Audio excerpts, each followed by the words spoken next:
Sveiki, laida bus intensyvi, tad sakau jums labas ir važiuojame nesustodami ir burnos neužšindami. Legendinis Klaipėdos kelių policininkas Jonas Dičius iki užtarnauto poilsio stengiasi išgaudyti visus miesto chuliganus. Šio skrydžio autorius Taikos prospekte įpūs 2,22 promilės alkoholio, kito incidento Taikos prospekto dalyvis dėl šių automobilių susigrūdimo norės likti be kalties kaltas.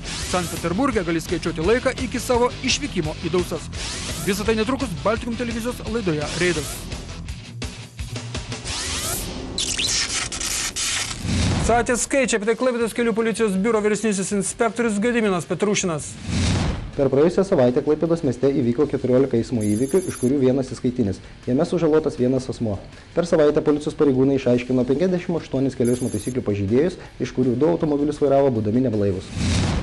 Dar kai Lietuvoje šviesdavo saulė, Minijos gatvėje susidūrė 4 automobiliai. O gal ne 4, gal 2 po 2, nes kaip gali mažoji Toyota taip trenktis į visus, kad trečiajam nieko, o antrojo priekis taip sugūrintas į Mercedeso galą.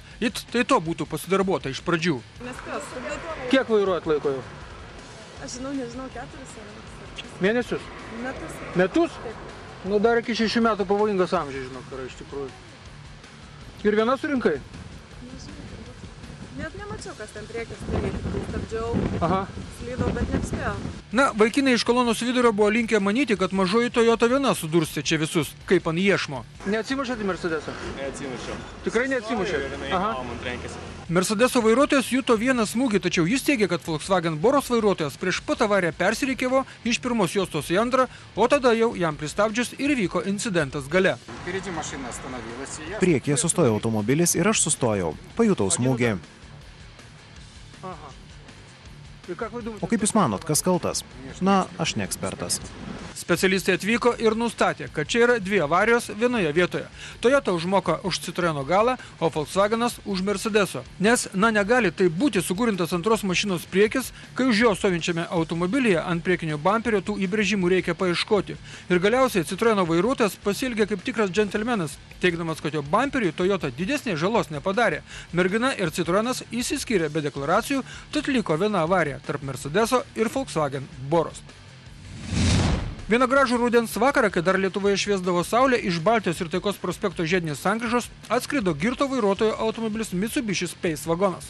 Užvažiavo ant žalios vejos, tačiau vis tiek kliudė kraštinį automobilį, kuris ramiai stovėjo kolonoje, kuri laukia, kol užsidegs leidžiamas šviesoforo signalas. Pagavot rimtą vairuotoją, matau? Jau. Raudonas degė? Jau, stovėjau. Stovėjot. Ir jisai parskrido? Jūs paskutinis to gretoj buvot? Jo, gerai, kad stabdžius laikiau, nes kitų nepadarė. Aha. Kalbėjot kad nors su juo ar ne? Ar čia jisai viskas aišku buvo?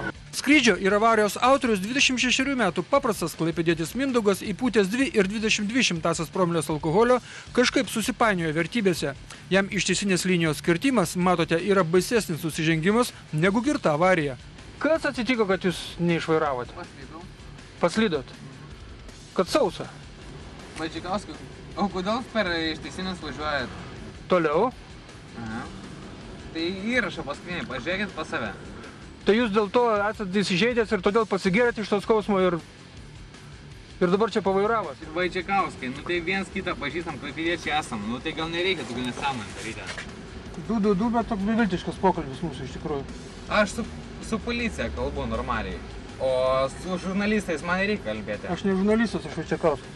Tai va, tai Vaidžikauskai, galima be jūsų kalbėti?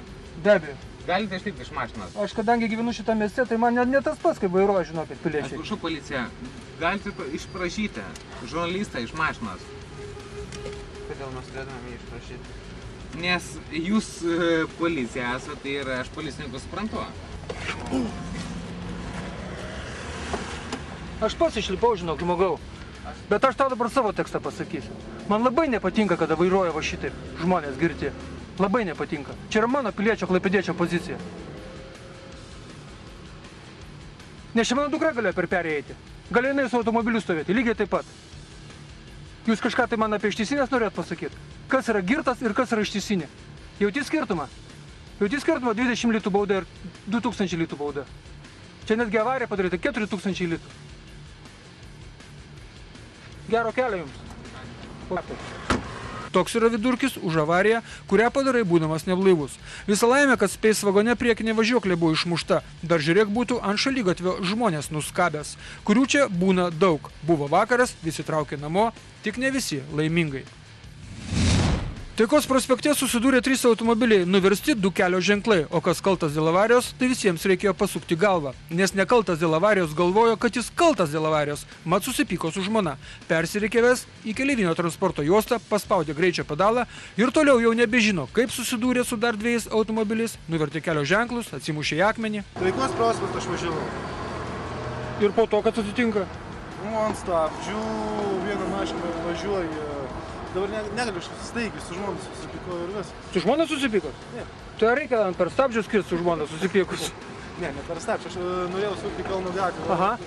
Persirikiau į autobusų juostą. Taip. Dėl to galėčiau Kauno gatvę, šitą kaip čia Kauno. Nu taip, Kauno gatvė truputį va ten toliau yra. Nu va šitą, kur čia yra. Taip, Kauno gatvė. Aha. Sak, manau, žmonės sako, žiūrėk, jau mašinos suka, aš taigi ant stabdžių. Aha. Ir čia vienas norėjo išvažiuoti. Norėjo išvažiuoti. Aha. Ir aš jau tiesiai. Gerai, kad nebuvo žmonių paprasčiausiai. O šitą juodą? Juodą aš turėjau išvažiuoti. Tai jūs ir norėjote išvažiuoti į Taikos prospektą, taip? Aha. Taikos prospektą. Ir sulaukiu, kol praleis mašinas. Ir va taip. Žiūrit, parskrenda? Per daug. Reikia anksčiau išvažiuoti, aišku. O jūs? O kaip jūs gavote į šoną? Bandžiau persirikiuoti, nepastebėjau, atlėkė iš dešinės. Jūs rikiavotės? Jūs keitėt važiavimo kryptį, žodžiu? Jam pamaišėt? Nu, aš ant stabdžių, nu čia... Taip, palaukit, jūsų situacijoje tai kas kaltas yra dabar? Jūsų situacijoje? Kodėl? Jūs kaltas? Aš taip galvoju. Nu, aš... Neturiu ką pasakyti, aš tyliu viskas. Supratau. Štai kur šuo pakastas. Hyundai'aus vairuotojas keičia važiavimo kryptį, norėdamas iš antros juostos įvažiuoti į vieno prekybos centro teritoriją. Tačiau šiuo manevru užkerta kelią važiuojančiai Opel Omegai, kurios vairuotojas ieško, kur čia pasukusi Kauno gatvę. Mašinos susiduria, tai kliūva dar ir Peugeot 307, kurio vairuotoja ketino išvažiuoti į gatvę, Taikos gatvę, gal netgi prospektą. Tuo metu Hyundai'aus vairuotojas negalėjo patikėti, kad ką tik jis buvo nekaltas dėl avarijos, o dabar jau kaltas. Tu važiavai kur dabar spūra. Jis važiavo kur autobusiukas. Nu jeigu jisai važiuoja pirmą A autobusą eilę. Jeigu aš būčiau, tada čia būčiau bordiūrais liekęs palei viską. Tai reiškia, tu iš antros rikiuojasi pirmą ją raidę. Aš jau buvau pirmos. Kai tu buvai pirmojos, tai jeigu tu iš šonai susikabina. Jeigu tu iš šonai susiduria, tai kaip tu buvai pirmojos? Tai va šitą situaciją, jeigu keiti važiavimo kryptį, turi duoti grindžiamą juostą važiavusiam automobiliui tiesiai. Palei šitą mikropintą ir kitam tą kalbą svarė. Aš dabar neatsimenu, kur aš. Nėra skirtama. Jeigu jisai važiuoja pirmą eismo juostą, tu rikiuojasi, keisdamas važiavimo kryptį, tu turi greitimą juostą duoti eismo tiesiai važiuoti. Eismo įvykis buvo užregistruotas policijoje, mat išvartyti svarbus kelio ženklai. O šiaip avarija su labai gera pabaiga, nes buvo vieno penktadienio vakaras ir miestas pilnas žmonių, kurių kaip tyčia šios avarijos metu čia nebuvo. Vieną niūrų šeštadienį policija gavo pranešimą, kad kelyje Klaipėda Šilutė susidūrus 2 automobiliams, tarp incidento dalyvių kilo diskusija, į kurią įsikišo policijos pareigūnai. Neįtikėtina, mūsų kraštuose pasiklydęs mažeikiškis Audi A4 vairuotojas bandė apsisukti ant vadinamo Rimkų viaduko per dvigubą ištiesinę liniją ir sukdamas į kairę, bei šiurkščiai pažeisdamas kelių eismo taisyklės, nepraleido tiesiai važiavusio Fordo. Ir tai dar ne viskas. Kai viskas nutiko? Paklydau, norėjau apsisukti, pamačiau, kad atvažiuoju. Jūs norėjote ant viaduko čia apsisukti, taip? Aha. Pradėjau suktis, nepamačiau, kad iš paskos važiuoja tas Fordas. Supratau. Reikia man bamperis. Ir ką? Nu tai kaltas, pildė deklaracijas ar ką darėt? Nu, vat, tvarkų kokias. Ne, bet pastebėjot, kad kažkas išgėręs ar ką? Nu, tai, sako, pas man tai 0,9. Pas jumis? Jo, 0,9. Vakar alaus gerėt? Audi vairuotojui nustatytas lengvas girtumo laipsnis. Tai 2 puslių po 2 litrus, 6 laipsnių stiprumo alaus pėdsakai mažeikiškio organizme. Štai taip. Reikia žinoti, ką gerti, kad kitą rytą per pietus būtum tyras kaip krikštalas. Kartais darbo reikalais tenka lankytis svetimame mieste. Šį kartą mūsų miestas, antras pagal dydį Rusijos didmiestis 4. pagal dydį Europos miestas, pats šiauriausias miestas turintis virš milijono gyventojų, o besilankant reidui susilaukęs 5 milijoninio gyventojo Sankt Peterburgas. Reidas laida ne apie gražias merginas ar įstabią architektūrą. Reidas laida apie eismo kultūrą. Visų pirma, Piteryje dėmesį patraukė ne transporto kamščiai ar beprotiškais greičiais lakstantis motociklininkai ar automobiliai be duslintuvų. Dėmesį patraukė rūpestis pėsčiaisiais. Jau porą metų Sankt Peterburge yra įrengti sekundmačiai, kurie rodo, kiek liko laiko iki kol užsidegs draudžiamas arba leidžiamas šviesoforo signalas. Žodžiu, gali skaičiuoti iki 3 ar 23 ir įvertinę savo galimybės bandyti eiti per gatvę arba neiti. Taip baigėsi žmonių traiškimai Peterburgo perėjose. Dabar tai persikėlė į vietas, kur nėra pėsčiųjų perėjų. Sudaužytų mašinų po avarijų Sankt Peterburge apstu. Štai vienas gavęs per nosį patrauktas į šoną, kad netrukdytų eismui, kuris yra labai komplikuotas, ypač per vakarinį transporto piką. O štai evakuatorius traukia mašiną iš įvykių vietos kuo greičiau. Žodžiu, viskas kaip ir pas mus. Ir taisyklės beveik tos pačios, o jos yra apie tai, kad sukant į kairę reikia praleisti tiesiai važiuojantį. Štai netoli Isakijaus soboro mergina pakibino vaikinukus. Tad mes pakalbėjome apie avariją, eismo įvykių deklaracijas, kitus globalius dalykus. Ar pas jūs yra eismo įvykio deklaracijos, na, kad policijos nereikėtų kviesti? Da? Ne, jei žala iki 30 000 rublių, tai policijos nereikia.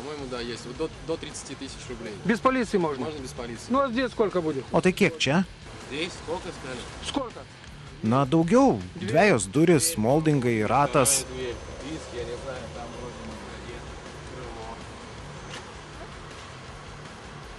Ну, дверь, колесо, вторая дверь. А кто виноват? O kaip manot, kas kaltas? Greičiausiai mergina, nes jai kliūtis iš dešinės buvo. Это справа, оно на повороте было. Кто виноват в аварии, как вы думаете? Вы виноваты? Na, atvažiuos inspektorius, reikalus sutvarkys. Tuo metu atėjo laikas grįžti į Klaipėdą. Jeigu kam prireiks apsilankyti Sankt Peterburge, tai geriau daryti ne su lengvuoju automobiliu, nes prie važiavimo milijoninėme mieste reikia priprasti. O ar galima priprasti prie to, kad centrinė gatvė lekia mašinos virš 100 km/h greičiu, tai greičiausiai ne, negalima. Dabar trumpam skirsomės priblokšti Sankt Peterburgo didybės ir susitiksime po reklamos. Nieko naujo nepasakysiu, pasakydamas, kad dabar reklama, na, o po jos toliau laidoje matysite. Paskutiniai legendinio Klaipėdos kelių policininko Jono Dyčiaus darbai tai automobilių chuliganų gaudymas. Užmušė ir pabėgo, palikęs girtą brolį, kad šis atsakytų į visus klausimus. Filmuoja reido reporteriai, visą tai ir dar daugiau jau po reklamos.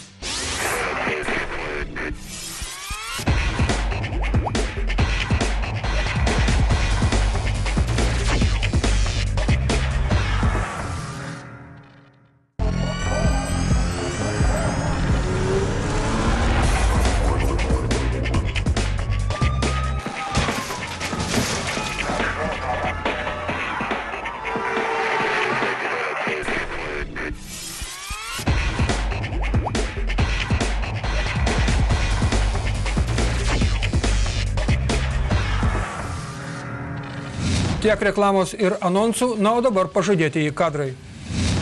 Baisi avarija vyko sekmadienį apie 17 val. Klaipėdos rajone keleivį Viržėnai Daukšaičiai Švėkšna, kai šalia savo namų žuvo ūkininkas, kuris ėjęs keliu į ganyklą parišti arklio, buvo partrenktas automobilio Volkswagen Golf.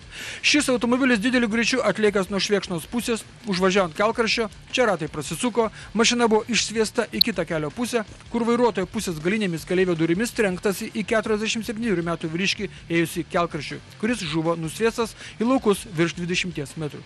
Po susidūrimo su žmogumi automobilis atsidūrė griovyje, vėl perskridęs per kelią į savo eismo pusę. Vairuotojas iš avarijos vietos pabėgo, keleivio pusėje palikė savo brolį be sąmonės, kurį iš mašinos ištraukė medikai, tačiau į ligoninę nevežė, nes pasirodė, kad jis tiesiog labai girtas. Prieš užmigdamas policijos automobilyje 22 metų keleivis Karolis įpūs 2,94 promilės alkoholio. Tai sunkus girtumo laipsnis. Ar žinai nors ką padarėt? Labas. Sveikas. Ar žinai nors ką padarėt? Ar atsimeni, ką pridirbot? Prasėjai per gryną orą. Ar atsimeni, ką pridirbot? Ką? Atsimeni? Ką? Pašiurpę Daukšaičių žmonės ir atvykęs papildomas policijos ekipažas puolė ieškoti įtariamojo vairuotojo. 24 metų netolimo kaimelio gyventojo Tomo Lukomskio. Brolis buvo išvežtas į policiją blaivytis ir apklausai dėl šio incidento, kur prablaivėjęs paaiškins, kad taip broliai gėrė, o po to vairavo. Bėglys atsiras po 2 dienų praleistų miške. Klaipėdos rajono policijos komisariate jis pasirodys su tėvais ir advokatu. Gailėsis, neneigs, kad avarijos metu buvo išgėręs. Beje, iš jo prieš kelis metus jau yra atimtas vairuotojo pažymėjimas už vairavimą išgėrus. Nepasimokė, vairavo girtas, užmušė žmogų. Žuvęs ūkininkas Antanas Janušauskas yra 6. avarija auka Klaipėdos rajono keliuose nuo metų pradžios. Klaipėdos rajono policijos komisariate dėl šios avarijos pradėtas ikiteisminis tyrimas, o avarijos kaltininkų gresia netgi laisvės atimimas iki 10 metų. Jaunystės gatvėje susidūrė Golfas ir Fordas. Pastarasis vos neįvažiavo į stulpą ir kad jau neįvažiavo, tad laikas pildyti eismo įvykių deklaracijas. Bet kilo klausimų dėl avarijos kaltininko. Pristojau ir sukau. Sukot į kairę sukot. O jūs tuo metu lenkė jūs? Taip išeina. Jūs įlenkėt. Jisai stovėjo čia. Aš kaip visas mašinose pažiūrėjau, taip ir jie. Jūs stovėjot? Ne, aš parėjau iš ten, tik tai. A jūs liudininkas esat? Nu. Ten jau kur tavęs stovau saugos mašiną. Nu. Parėjau, jisai štuk buvo pristojęs. Pristojęs O buvo. tas parvažiavo antrąją, leipna kaip tušti ir važiuoja. Buvo, kad buvo. Mašina nėra dabar, leigi važiuoja. Taip. Jis pradėjo judėti. O tas yra, kad nieks neįs, kad jis taigiai šuomi. Na, šioje vietoje lenkti galima, o pradėjus važiuoti iš stovėjimo vietos, būtina įsitikinti, kad nieko nėra gale. Ir kitas incidentas apie tą patį. Prie vienos valgyklos Šilutės plente BMW vairuotojas važiuodamas atbulos atsimušė į gale stovintį vilkiką. Jūs stovėjote tuo metu? Aš pravažiavau mašiną, pradėjau važiuoti. Taip. O šitas žmogus atbulas pradėjo važiuoti? Ne, jis stovėjo, kai aš pradėjau važiuoti. Bet jūs atbulas iš stovėjimo vietos pradėjot važiuoti? Nu, nepriklausom nuo to, žinokit, jūs esat kalta 100%. Pasakykit, kad nevažiuoti. Na, pabūkime su savo mintimis, kaip mes vairuojame ir keliamės į viešojo saugumo kamerų pasaulį. Viešojo saugumo kameros mieste yra būtinos ir taškas. Vien todėl, kad būtų išaiškintos avarijos. Štai per vėtrungę stebėkite kairę ekrano pusę. Vos 10 dienų vairuojantis jaunuolis, liaudiškai tariant, pakirto kitą mašiną, kuri išvažiavo priešingą eismo pusę ir trenkėsi į kitą automobilį.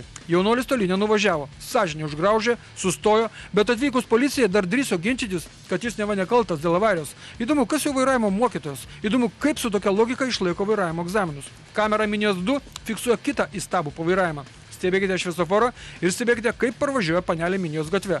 Kokias išviesas matė ir ką galvojo, tai liks neaišku. Trenkėsi į jau beveik parvažiavusio automobilio šoną ir tiek žinių.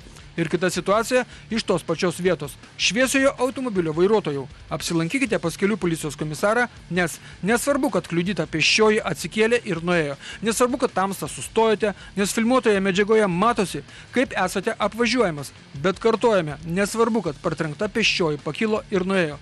Vakare jį kreipėsi į ligoninę, o tamsta turite atsirasti policijoje. O čia emigrantai grįžo pasiausti prie vieno naktinio baro Taikos prospekte, kompanija sėdo, bet tik tiek ir sugebėjo pavažiuoti į fontaną. Išlipo susiėmė už pilvų, manote, kad jie žvengia? Ne velnio, jie per daug girti, kad juoktųsi. Jie sviruoja ir dingsta palikę mašiną. O kai prabudo, atėjo į policiją atgailauti. O dabar mūsų kasdieniai gatviniai reikalai. Naikupės gatvėje susidūrė Peugeot 607 ir Volkswagen Venta. Vyrai, juk viskas aišku, tiesa, kas iš šalutinio, tas kaltas. Jolab medžių čia nebeliko užstojančių kelio ženklą, šnapso taškas subombarduotas, tad važiuok savo į sveikatą drąsiai. Jūs važiavot pagrindiniu keliu? Pagrindiniu. Nu, o pons kaip nepamatėt? Bet kai jis vidurį išvažiavo. Ne vidurį. Nu. Kiek 2 metrai šitas porės. Negalvoju, kad jis įklysia. Pradėjau stabdyti, o 5 metrus pažiūrėjau, būtų mamytė į šoną įvažiai. O ten keleivis sėdi. Tai pon situacija yra tokia dabar.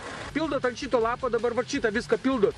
Viskas yra kalkinis popierius, atsišviečia, kalkinis popierius atsišviečia ant antro lapo. Parodykit antrą lapą. Kur parodykit, ar turit antrą. Va, ant antro lapo. Šitą pasiimat, jūs ponas nes nekaltas esat. Antrą lapą, kur netoks aiškus, jūs ponas pasiimat. Viskas, pasirašas 2 kartus va šičia. 2 kartus pasirašo va šičia, kaltininkas pasirašo. Viskas, per 3 darbo dienas jūs kreipėtės į to pono draudimą, o jūs paskambinat savo draudimui. O jūs per 3 darbo dienas jo draudimą, į Peugeot draudimą kreipėtės. Istorijos pabaiga. Pasirašot, galit skirstytis. Pasikartojame taisyklės, kaip reikia elgtis, kaip viskas aišku ir visi blaivus, tad važiuojame į Kretingos rajoną. Labai įdomi avarija atsitiko antradienį Kretingos rajone, kai kelyje Palanga-Kretinga krovininis transportas atsitrenkė į šalutinėme kelyje stovėjusi automobilį. Būna ir taip.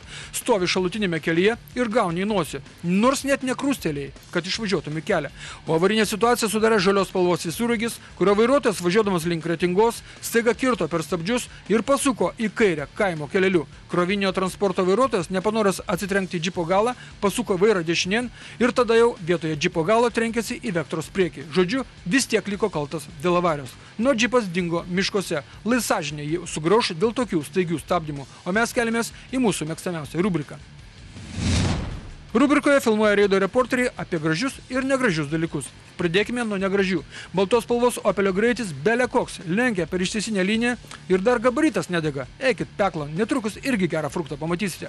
Palangos kelias, video registratoriaus važiuojama antra eismo juosta link kurorto. Aišku, galėtų jis pirmą juostą važiuoti, bet to jau iš dešinės pusės parvarys, parodys manevrą, nors jų galėjo važiuoti pirmą juostą ir nuvažiuoti, bet ne, uodega pavizginės. Dabar jūsų dėmesio į pilietis nemėgstantis greičio slopintuvų. Jis geriau brausis per vidurį, ar jos apvažiuos, negu prilėtins greitį. Per vidurį įveiktas slopintuvas gulys prie bibliotekos, greičio slopintuvas gulys ties Mažvydo alėja, apskritai apvažiuotas išvažiausiai priešingą eismo pusę. Gaila, kad ne visi kinietiški vaizdo registratoriai yra kokybiški ir fiksuoja valstybinius numerius. O dabar apie gerus darbus. Tik džentelmenai taip elgiasi, kuriems reikia važiuoti tiesiai, bet jie to negali padaryti dėl draudžiamo šviesoforų signalo. Tad leidžia tuos, kurie stovi paskui ir kurie rodo posūkį dešinę, jiems ten sukti leidžia lentelė. Taip pasielgta vairuotojo Šilutės ir Debelsono gatvių sankryžoje, toks pat gestas parodytas ir Šilutės Statybininkų prospekto sankryžoje. Ir vis tiek, šią savo rubriką pabaigsime negražių dalykų, nes ši laida yra apie blogį, o ne apie gėrį. Čia Herkaus Manto ir Lydeikio gatvių sankryža. Neaišku, kur žiūrėjo ta babulka atvažiavusi iš dešinės ekrano pusės, bet lai džiaugiasi, kad nesukėlė avarijos, nes būtų gavus ne tik į šoną stipriai, bet ir likus kalta. Taip pat norime atkreipti dėmesį, kad jeigu žiedas ruošiasi iškilmėms atidarimui, jis pasidažė, jis išgražėjo, o mes būkime malonus, važiuokime, kaip linijos liepia. Jos ne tam braižytos, kad jų nepaisytume. Mūsų adresą matote ekrano apačioje, o kas nemato, tai lai išgirsta reidas 2002@gmail.com. O čia autochuliganų gaudynės sekmadienio vakarą miesto gatvėmis. Ar pažinote šią vietą? Čiuktaikos prospektas, vieno prekybos centro automobilių stovėjimo aikštelė. To jau pasuksime prieš eismą Rūtų gatve. Laimiai niekas iš priekio neatvažiavo. Pėsčiasis per gatvę nėjo. Netrukus pasuksime į Minijos gatvę. Kol vyksta gaudynės Minijos gatvėmis, pridursime, kad yra filmuojama iš policijos automobilio, kurį vairuoja legendinis Klaipėdos kelių policininkas Jonas Dičius, kuris iki kitų metų sausio 1 dienos dar daug chuliganų prigaudys, kol neišeis į užtarnautą poilsį. Berniukai su Audi A3 nusiteikia rimtoms lenktynėms su policija. Kadangi jau dabar aišku, kad už mašinos vairo sėdi 16-metis, tai kol vyksta gaudynės priminsime, kad visos baudos nepilnamečiams yra dalinamos per pusę, ne taip kaip suaugusiems. Nestojimas policijai, chuliganiškas vairavimas, aišku, be vairuotojo pažymėjimo, o vos neatsitrenkta į sieną Minijos gatvėje. Taigi kur mes sustojame? Aha, štai šios baudos nepilnamečiams dalinamos per pusę. Kadangi šiuo atveju pats baisiausias yra nestojimas policijos pareigūnams, tai 5000 ar 4000 litų dalinami per pusę. Bus koks 2000 litų. Na ir tėvų laukia 100 ar 300 litų bauda už vaikų nepriežiūrą. Čia mašinų ekskortas šauna per raudoną šviesoforo signalą prie Bigo, nuo kur mes nuvažiavome? Kur? Nelabai toli. Į vieno prekybos centro automobilių stovėjimo aikštelę iš kiemo pusės prie pat savo namų. Galvoja pabėgs, bet ištraukė visus 4 jaunuolius, barti gauna pareigūnų. Vėliau matyti ir namie nepaglostė. Nepilnamečius šmikius labai glosto įstatymai. Įdomu, kas būtų glostęs galvą motinos žmogaus, kuris būtų buvęs sutraškytas ar žuvęs automobilyje per tokias paauglių poliucijas. Šiurkštu, bet kad kitaip jau su špana neįmanoma. Pasimatysime kitą antradienį 15 minučių po 8 valandos vakaro. Būkite aplankyti. Sudie.